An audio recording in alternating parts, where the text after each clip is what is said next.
Hello everyone, today I'm going to be talking about Gourmand fragrances. I love Gourmands. I think if you watch my videos you might already know that, but I thought I would go through some of what I consider to be the best Gourmands that are already in my collection, plus a couple of others that I currently only have samples of but definitely want full bottles of, so you know that basically I love them. So all of these, in my opinion, are amazing Gourmand fragrances. So I'll just quickly let you know what I like in a Gourmand fragrance so you can have an idea of whether they might suit your tastes.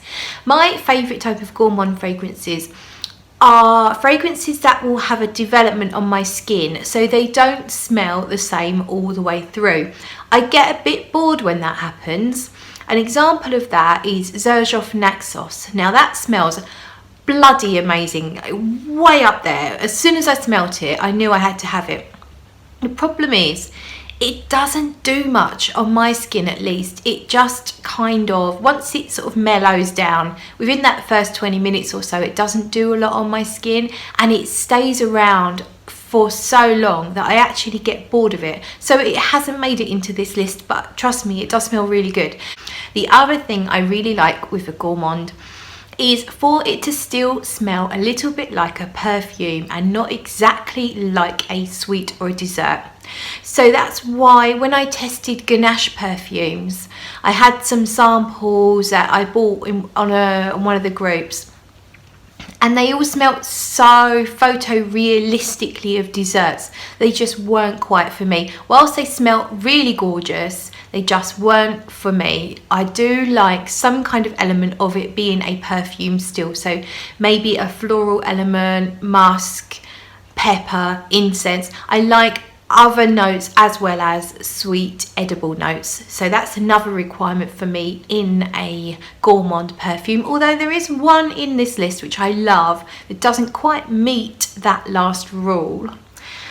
And then the other thing I like is and this is a rule with all my fragrances generally, not always but mostly, I do like a bit of transparency. So that doesn't mean I want it to be weak. It doesn't mean I don't want it to last long, and it doesn't mean I don't want it to project. I want all those things, but I like there to be air in the fragrance molecules. And what I mean is, as I'm walking around and my perfume wafts up, I get a hint of the perfume, but I can still smell the environment. I can still smell fresh air or whatever else is going on. If I'm going for a walk in the woods, I can still smell the trees and the damp earth, but I also smell my perfume. That's what I'm trying to say. I don't generally always want, or more often than not, I don't want my perfumes to be very, very thick and heavy. So most of these perfumes generally meet those requirements or thereabouts. So let's not waste any more time and let's talk about what they are. So let's start with this one, a fairly new acquisition of mine, Lipstick Rose. The only real Gourmand note is the vanilla. However, it's the way that the violet, vanilla and rose combined just make it smell a little bit like sweets. So if you know Parma violets, a little bit like that. So I would categorise Lipstick Rose as a Gourmand. This one doesn't have major changes on your skin, so that's the only downside with it. Is generally speaking, what you get at the start is what you get pretty much at the end. It just mellows a little bit, but basically it does smell like a combination of rose, violets, a white clean musk, iris powder. Perhaps reminds you of a makeup bag, a beautiful brand of makeup that just has a gorgeous kind of violety, musky tone to it. That's why it's called Lipstick Rose. It's supposed to smell like a really gorgeous lipstick. So that's that one. Then let's go. So this is one that I love, this pink champagne truffle. It was my scent of the day yesterday by Panna London, and this one is truly Gourmand. So this one kind of breaks my rule about I like it to smell a bit like a perfume. There is a note of rose in there, but it's kind of blended with the raspberry so that it is just Gourmand. It doesn't really smell like a perfume, but I forgive it because it smells so bloody good.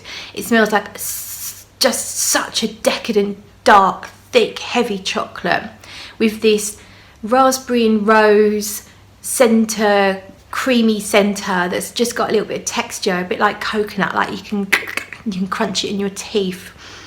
It lasts really, really well on the skin, and near the dry down, or once you get into the dry down, it does change and it does get a little bit more like a resinous kind of, almost like a labdanum ambery feel to it. So it's not just pure chocolate and raspberries all the way through. It does have a little bit of complexity. So I love that one. Pink Champagne Truffle, Panna London. Okay, this is fairly new. I did an unboxing and first impressions on my video. I still need to do the full review, and this is over the chocolate shop, 4,160 Tuesdays. I've got a 30ml there. Look at that gorgeous, gorgeous, rich liquid. There's real cocoa absolute in there. There's also real vanilla absolute. It smells exactly like, if you can imagine you're in a artisan chocolate shop and they have a molten chocolate and they're pouring it from a great height, and you can just see the chocolate pouring down into some kind of vessel. It's like that warm molten chocolate smell. It's absolutely gorgeous. It's a hint of something, a touch woody in there. It's quite a discreet fragrance. It doesn't shout from your skin, and it's something that I tend to take in my handbag to work and just pop a little bit on my skin and just enjoy it kind of for myself. I've also been layering it quite a lot with different fragrances just to give me a chocolatey element. So that's 4,160 Tuesdays over the chocolate shop. Next up, I don't know if anyone else would categorise Decadence by Marc Jacobs as a gourmand, but I do. Now this one, to me, I've got it on my wrist actually. It does smell a little bit floral with some really lovely chocolatey, ambery notes. Now to me, I've always said it smells like violets, roses and chocolates mixed together, but it does do something slightly different to that because it does have this chocolatey feel. The actual notes don't really hint at it being a gourmand. The Decadence has got notes of plum, iris, saffron, rose, jasmine, orris, warm liquid amber, vetiver and papyrus. Warm liquid amber, now that's an interesting note, and that may well be where I'm getting that chocolatey feel from. It is really, really beautiful.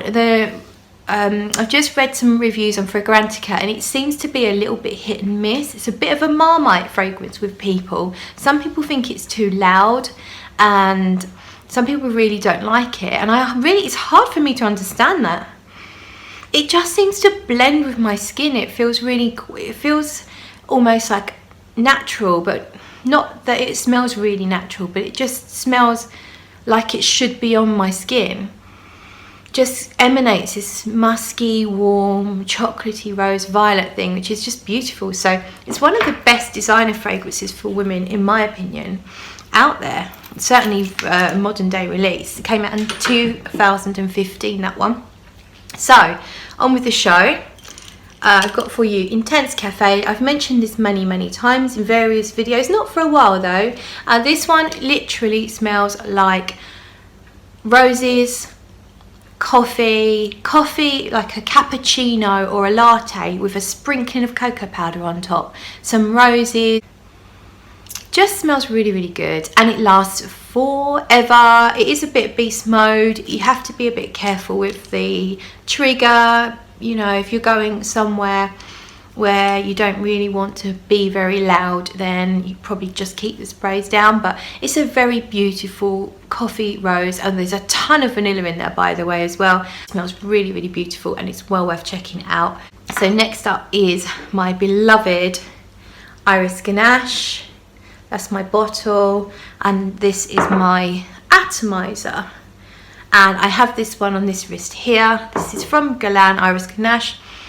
It has cinnamon, it has It's got a chocolate note in it. I think it's a white chocolate note, but to me it's not a blatant chocolate note. It's very much a hint of an idea of chocolate, which is nothing at all like the very blatant chocolate in there. It is just the idea of chocolate, almost like a little bit of chocolate just wafting in the breeze. You can't quite pin down where it's coming from, but you've got the powderiness of the iris. The cinnamon just makes it that much more interesting. It smells rich and resinous, but it is not loud. It's transparent still. It's truly a work of art, and I love it, and it's right up there in my all-time favorite fragrances ever. So that's Iris Ganache. So moving on to my smaller bottles. So I've just got a little bit left now with this little bottle of Traverse du Bosphore. It's by L'Artisan Parfumeur, Bertrand Duchefort fragrance, and to me, to put it in a nutshell, it's rose flavoured Turkish delight with some powdered icing sugar on top. It does change gently on your skin, and it is just beautiful. It is so appealing, it's gorgeous. So I won't say much more about it. I think I've reviewed it before. It's Traverse du Bosphore, absolutely stunning. Now we've got another 4160 Tuesdays fragrance. Sarah Mccartney of 4160 Tuesdays does do beautiful gourmand fragrances, and she does do what I like with a gourmand fragrance, in that she makes them a bit more interesting and not just gourmand, not just food. Generally speaking, there will be other elements. This is probably one of the most gourmand fragrances in the house. Creamy Vanilla Crumble. So there was 3 that came out all at once. There was Rhubarb Crumble, which is a combination of one part of her Rhubarb Citrus Cologne, which I also own and I love it. Zesty, sharp, zingy rhubarb thing. It was just beautiful.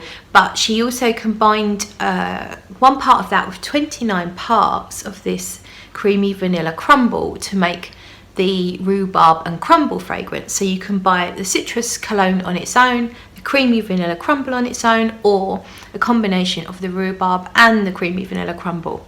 It really does smell like custard and crumble minus the fruit. So if you are familiar with the English, very much loved English desserts of fruit crumble, where we would stew and add sweetener and sugar to various fruits, rhubarb being one of them, but also apples, or you can do blackberries. You can combine apples and blackberries and pears.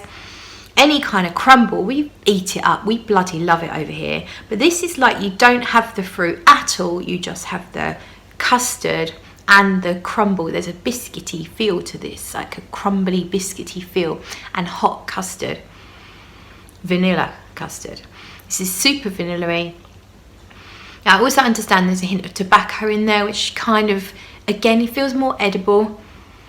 It's not like it's not smoky. It's probably more of a tobacco leaf kind of thing. Very smooth, just beautiful, but out and out gourmand fragrance, that one. Creamy Vanilla Crumble. So last two then. So these are 2 that are absolutely right up there on my want list. This one is called Tulip Rouge. As you can see, I've pretty much emptied out this sample now. It's by Esquisse Parfums.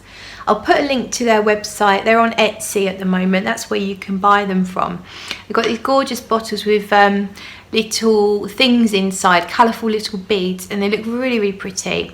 Anyway, this one's called Tulip Rouge, and this one to me smells like marzipan. The notes are jasmine, lilac, red tulip, heliotrope, iris, green notes, powdery, woody notes, patchouli and musk. But to me, I'm guessing the heliotrope in combination with the jasmine and the musk, and I don't know what, it's just coming off like a more powdery version of marzipan. And marzipan's one of my favourite things to eat. I bloody love it. Almond notes in perfumes are absolutely way up there for me. I love them. The heliotrope, if you're not familiar, is kind of like a powdery almondy floral note. So I think that's probably what's going on. But I just adore the way this smells. Now Mr. Smelly thinks it smells a bit old-fashioned, a bit old lady, old-fashioned, but he likes it, but he doesn't get why I think it smells like marzipan. I think that's what he said. I bloody love it, absolutely love it. So the next one, let's move quickly on, and this one is another sample that I've pretty much drained, and it's called Aura Sublime, and it's by Bijon Parfums. They're based in Germany. Again, I'll put the link below. I've got that one up here. This is a vanilla fragrance that is not about, it's like it's not trying to be foodie, it's just all about the facets of vanilla, natural vanilla. Just smells like a slightly spicy, woody vanilla fragrance. It makes it into this gourmand list because it does smell edible to me, but it is not a dessert or a sweet exactly smell. There is sweetness there. Okay, Aura Sublime came out in 2015. Notes are bergamot, lemon, iris, hedione, ambergris, vanilla, tonka, woody notes, benzoin and musk. I love every single note in this list, so I knew that I was going to love this fragrance. You don't always know, but I kind of thought I would. So you've got powderiness from the iris, you've got a jasmine-esque feel from the hedione, but only in a very light way. When you first spray it on, it's a bit fresh with the lemon and the bergamot, but they're very smooth and rounded rather than being zingy and zesty, if that makes sense. And then it's just a woodsy, musky, slightly peppery-ish vanilla dry down. And it goes on forever. It lasts on the skin forever. So it is way up there on my want list. And I think I've done them all now for you. So that is my 10 amazing gourmands that I think you should try. Let me know if you've tried any, if you own any, and any that you think I'm missing out on that I really should be testing out. Thank you very much for watching, liking, subscribing and all that kind of stuff, and I'll catch you in the next video.